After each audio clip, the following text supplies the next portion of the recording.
নমস্কার, সবাই কেমন আছেন? আশা করি সবাই ভালো আছেন। আমার নাম অনি। আজ আবার আমি আপনার জন্য একটা গল্প নিয়ে চলে এসেছি।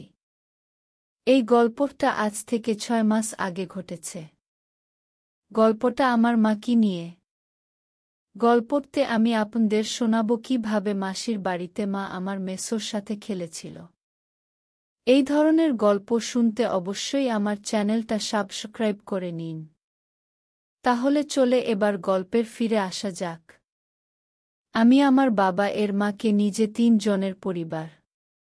খুব সুখ এবং শান্তিতেই দিন কাটাই আমরা। আমার বাবা সরকারি কর্মরত। সে অন্য জেলায় তার পোস্টিং। আমার মা প্রমীলা, বয়স 36 বছর।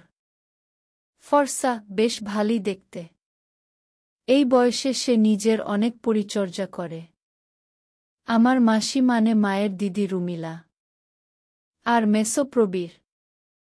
তাদের একটা মেয়ে আছে ঝিলমি দিদি, তার বিয়ে হয়ে গেছে অনেক দিন আগে। সেবার দিদির ছেলে 5 বছরের জন্মদিন হওয়ায় আমাদের সবার নিমন্ত্রণ ছিল। কিন্তু বাবা ছুটি পেল না। তাই আমি আর মা গেলাম মাসির বাড়িতে। কারণ দিদি বাড়িতেতে অনেক লোকজন থাকায় আমাদের থাকার অসুবিধা হতে পারে, সেজন্য মাসি আর মেসো আমাদের বলল তাদের বাড়িতে থাকতে। শনিবার রাতের অনুষ্ঠান ছিল। আমার তখন ক্লাস 12 এর ফাইনাল পরীক্ষা শেষ হওয়ায় আমার ছুটি ছিল, তাই আমরা শুক্রবার করে চলে গেলাম। সকালে পৌঁছে গেলাম মাসির বাড়ি। তারা খুব খুশি হলো যে আমরা অনুষ্ঠান এর আগেই চলে এসেছি। যদিও এই খুশির কারণ কি সেটা পরে বুঝেছি আমি।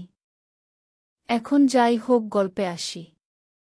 তার আগে আমার মেসোর একটা বর্ণনা দেওয়া দরকার। একটু কালো গায়ের রং, কিন্তু অনেক লম্বা। গিয়ে দেখি খালি গায়ে বসে আছে। আমার যেতেই সে উঠে এসে আমাকে জড়িয়ে ধরে বলল, অনি কেমন আছিস? অনেক দিন পর দেখলাম তোকে। অনেক বড় হয়ে গেছিস। আমিও তাকে প্রণাম করে মাসির খোঁজে চলে গেলাম। মা এলো তারপরে। আমার মাসিদের একতলা বাড়ি ছিল, আর তাতে ছিল 2টো ঘর আর একটা বারান্দা। বারান্দায় একটা খাট পাচ্ছিল। তার গরমকালে ছিল বলে মাসি মেসো শুতো। এসব কিছু ঠিক কাটছিল। দুপুরে খাওয়া খেয়ে আমি শুয়ে পড়লাম। একটু ঘুম চোখটা ধরে এসেছিল। কিন্তু এমন কিছু কথা কানে এলো যার জন্য আমার মাথায় বাজ পড়ল। যে কথা শুনে আমি বিছানা ছেড়ে উঠে আমি দরজার পাশে গিয়ে দাঁড়ালাম।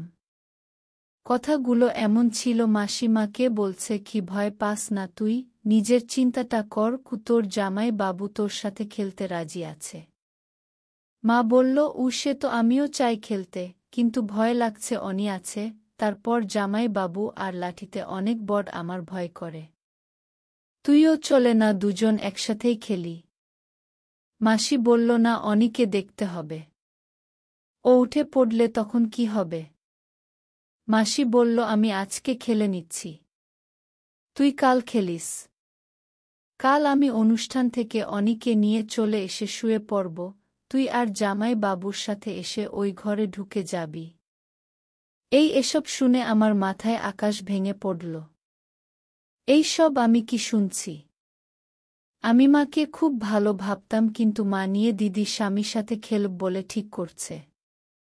যাই হোক, রাত হলো। সেদিন আমি মা এক ঘরে শুয়ে পড়লাম। কিন্তু ঘুম এলো না আমার। খুব ভালোভাবেই বুঝলাম যে এখন ওই ঘরে কি চলছে, কিন্তু এখন দেখতে যাওয়ার কোনো ইচ্ছা করল না। আমি অপেক্ষায় আছি যে কাল কি হবে।